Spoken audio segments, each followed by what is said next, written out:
आलीशान हवेलियों और अभेद किलों से सजी राजाओं की धरती।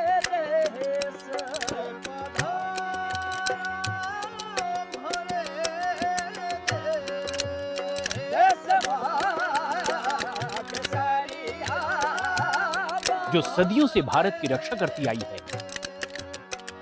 यहां की दीवारें, दरवाजे, खिड़कियां, रेगिस्तान और उसके रेत के टीले उस दौर के शौर्य और गर्व, संस्कृति और खूबसूरती, युद्ध और शांति की अनोखी दास्तां बयां करते हैं।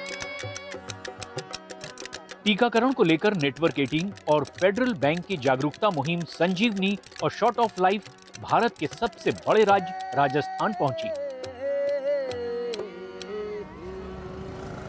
जैसलमेर राजस्थान का वो जिला जो अपने मरुस्थल के लिए जाना जाता है, और हम यहाँ ये समझने आए हैं कि कोविड-19 टीकाकरण यहाँ एक बड़ी चुनौती क्यों है। जैसलमेर को आप देखेंगे तो 38,000 स्क्वायर किलोमीटर में फैला हुआ वेस्टर्न राजस्थान का बॉर्डर इलाका है ये, जहाँ पर पॉपुलेशन डेंसिटी 17 पर पर्सन पर स्क्वायर किलोमीटर है। और दूसरा ये है कि ये एक डिफ़िकल्ट जोग्राफिकल एरिया है, तो यहाँ पे हमें ह्यूमन रिसोर्स की बहुत प्रॉब्लम होती है। ह्यूमन रिसोर्स यहाँ पे वाकई इस डिस्ट्रिक्ट में कम है। यहाँ पे रेगिस्तान को अगर वो लोग आते हैं एज ए टूरिस्ट पर्पज़ पर, आप यहाँ की अगर इनकी लाइफ देखेंगे ना तो इनकी लाइफ इतना डिफ़िकल्ट है, क्योंकि जैसे आप इस पूनम नगर या चाहे बारेवाला, इधर के लोग आज भी जो इनके पानी तक की समस्याएं हैं, पानी लेने के लिए आज भी ऊँटों पर यहाँ पे इस इलाके में लोग जाते हैं। थार के रेगिस्तान में टीकाकरण का ये काम और भी ज्यादा चुनौतीपूर्ण हो जाता है। और लोग जो है वो यहाँ स्पार्स पॉपुलेशन है, ढाणियों में रहते हैं। इट मीन्स एक यहाँ है तो 1 किलोमीटर एक ढाणी, तो यहाँ के लिए मेडिकल कैंप्स और मेडिकल सुविधाएं मुहैया कराना यहाँ के लिए सबसे बड़ा चैलेंज है, क्योंकि यहाँ 2 घरों के बीच में काफ़ी डिस्टेंस है, और दूसरा यहाँ से आपकी पीएससी और सीएससी से उस जगह का भी काफ़ी डिफरेंस है। तो सबसे बड़ा इम्पोर्टेंट है यहाँ जो डिस्टेंस है वो हमारा सबसे बड़ा चैलेंज है।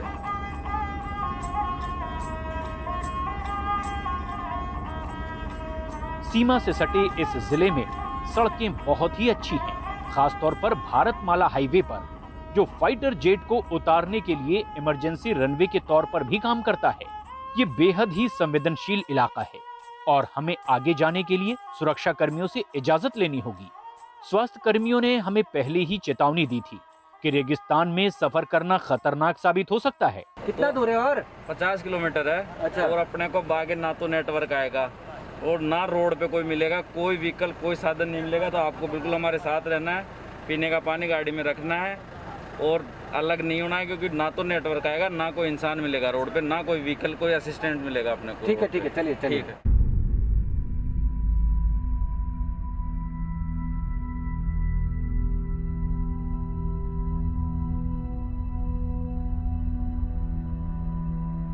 एक घंटे बाद टीका लगाने का समय आ गया, लेकिन इससे पहले स्वास्थ्य कर्मियों की टीम को रेगिस्तान में 2 किलोमीटर पैदल चलकर जाना होगा।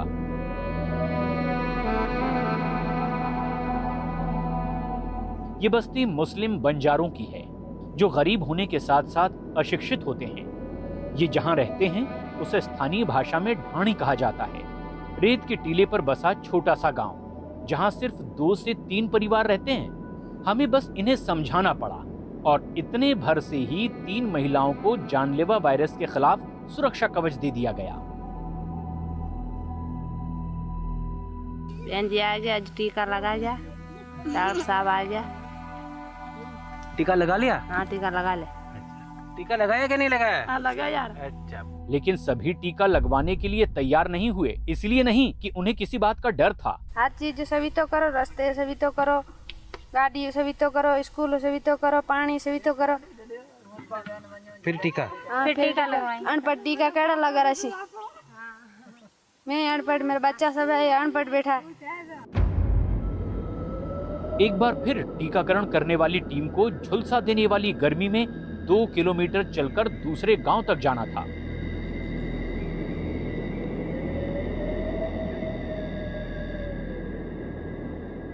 We have been walking for many hours now going from one sand dune to the other, and we'll just take a break now. थोड़ा रुकते हैं, थक गए हैं. लेकिन राजेश मैडम बहुत टफ है, ये बहुत मुश्किल है. सर बहुत दिक्कत आती है हमें यहाँ चलने में, और इतनी दूर डानियाँ बनी हुई है, ये चलने में ज़्यादा परेशानी आती है. यहाँ पे लोगों को थोड़ा बहुत समझाना भी पड़ता है, यहाँ पे ये समझते नहीं है. रेत गर्म हो जाता है सर, और यहाँ ऐसे चलना भी बहुत मुश्किल होता है. बहुत मुश्किल होता है सर.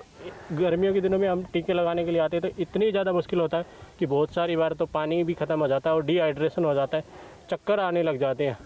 हम अभी एक धानी के पास पहुँचे हैं. बताइए, हमारे पीछे वो एक धानी दिख रही है. सर वो कितना दूर है लगभग? सर 5 किलोमीटर, कम से कम 4-5 किलोमीटर दूरी पे ढानी होगी.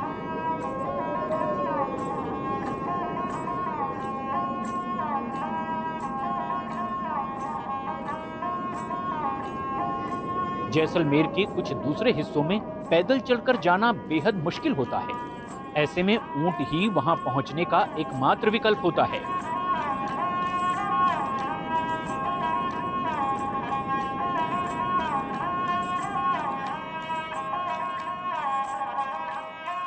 काला एक गड़रिया है जिसने टीके की एक खुराक लगवा ली है, लेकिन दूसरी खुराक लेने से साफ इनकार कर दिया. कमज़ोर है ना, मैं थोड़ा कमज़ोर हूँ. मैं 70 साल का हूँ, इसलिए मेरे दिल मानती नहीं है. लगवा लेना, लेकिन जगह तो छोड़ो, मेरे वहाँ जाके छोड़ो. मेरा भाई वो वहाँ बैठे, मेरी बहन भी बैठी है, और उधर सब मेरा परिवार बैठा है. वहाँ जाके मेरे को टीका लगवा. यहाँ कोई साधन वाधन नहीं है? यहाँ कोई साधन नहीं. साधन सुबह चला गया, अब साधन है ही नहीं. अब कब आएगा? अब तो कल जाएगा. 24 घंटे में एक ही बार आता है? एक ही बार आता है. बिल्कुल भी वैक्सीन लगवाने के लिए तैयार नहीं होते थे. धीरे धीरे फिर हमने, जैसे कोई जनप्रतिनिधि है, कुछ पढ़े लिखे लोग हैं, उनसे शुरुआत करी. धीरे धीरे काउंसलिंग करते करते धीरे धीरे वैक्सीनेशन बढ़ता गया, और अब तो 10% लोग ऐसे हैं जो मतलब अभी भी नहीं लगवाना चाह रहे, बाकी ज़्यादातर लगवाने के लिए तैयार है. जो लोग टीका नहीं लगवाना चाहते, उनकी मदद के लिए संजीवनी वहां मौजूद है. हमने आपको वादा किया था, हम आपको छोड़ देंगे, और हमने आपको छोड़ दिया. हाँ, ले लिया. अभी आप आगे छोड़ देंगे. हाँ. अभी आप टीका ले लीजिए. ले लो. हाँ, आपका वादा निभा लीजिए. हाँ, निभा लूँगा. जो वादा किया है वो निभाना पड़ेगा.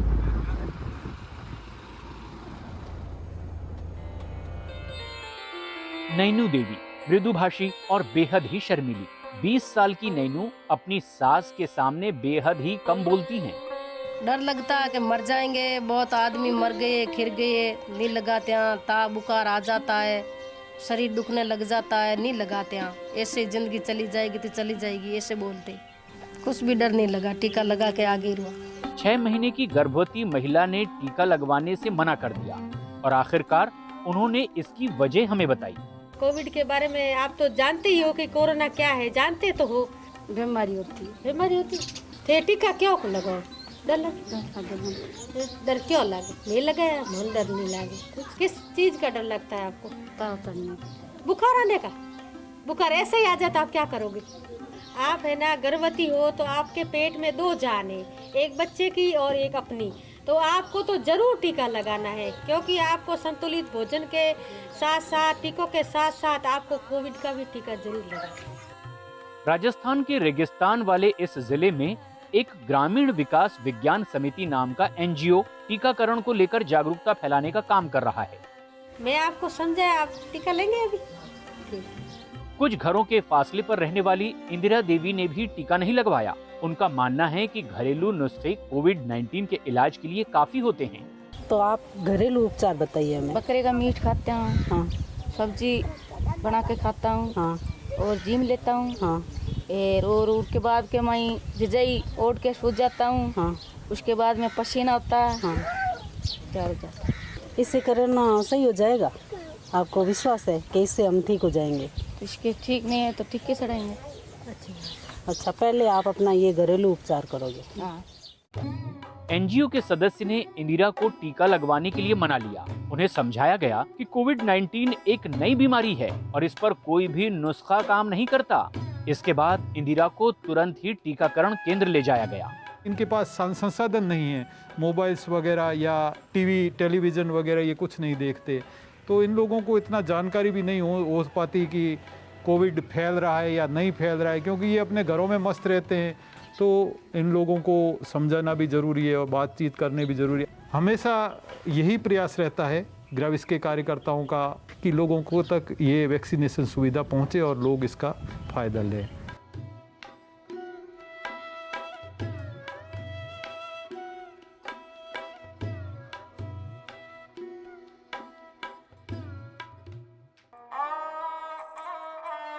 और फिर आते हैं वो लोग जिन्होंने कोविड-19 के खिलाफ टीकाकरण अभियान का फायदा नहीं लिया। जितेंद्र गोयल चित्रकार नहीं हैं, लेकिन अपने पिता की याद में उनकी अधूरी रह गई पेंटिंग को पूरा कर रहे हैं। 65 वर्षीय लक्ष्मण गोयल एक जाने-माने चित्रकार थे और जैसलमेर के राजघराने के लिए काम करते थे। महामारी के दौरान उनके बेटे ने इस बात का ख्याल रखा कि वो घर के बाहर न निकलें, लेकिन मई के महीने में दूसरी लहर के दौरान पुणे में एक रिश्तेदार का घर पर आना उन्हें और उनकी बेटी को कोरोना संक्रमित कर गया। महज कुछ ही दिनों के भीतर गोयल परिवार में सन्नाटा पसर गया। उस समय ये बात चल रही थी कि वैक्सीन के बाद फीवर आता है, ये होता है। तो मेरे फादर ने बोला मैं इतना घर से निकलता नहीं हूँ, मेरे को वैक्सीन की ज़रूरत है नहीं। मैंने उनको बहुत बार कन्विंस करने की कोशिश की कि प्लीज़ आप लगवा दीजिए वैक्सीन, पर वो नहीं माने, वैक्सीन लगवाई नहीं उन्होंने। हर्षित अपने दादा लक्ष्मण के बेहद करीब था। दोनों के बीच का रिश्ता इतना गहरा था कि हर्षित ने अपने हाथ पर दादा के कलाकार के तौर पर किए जाने वाले हस्ताक्षर का टैटू गुदवा लिया।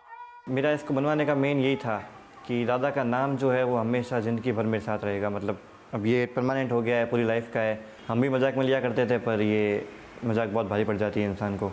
जैसे कि हमारे घर की जो मेन चीज़ थी, दादा की पूरा घर संभाल के चलते थे, सब कुछ लोड था उनके, वो सब कुछ करते थे वो। जैसे उनका जाना पूरी फैमिली के लिए झटका लगा, एक अजीब सा। बहुत ट्राई भी किया, फिर बहुत मतलब दुख हो जाता है। तो अब अपने को ध्यान रखना ही चाहिए उस चीज़ का, वैक्सीन लगवा लेनी चाहिए। So Lakshman Goyal ji, as you said, it is a terrible loss, especially as an artist, as a person, as especially for the royal family. He was so close. He's done so many paintings of everyone, and we have to be still very careful and take care of our elderlies, and also get more and more people to vaccinate themselves. That's the most important thing.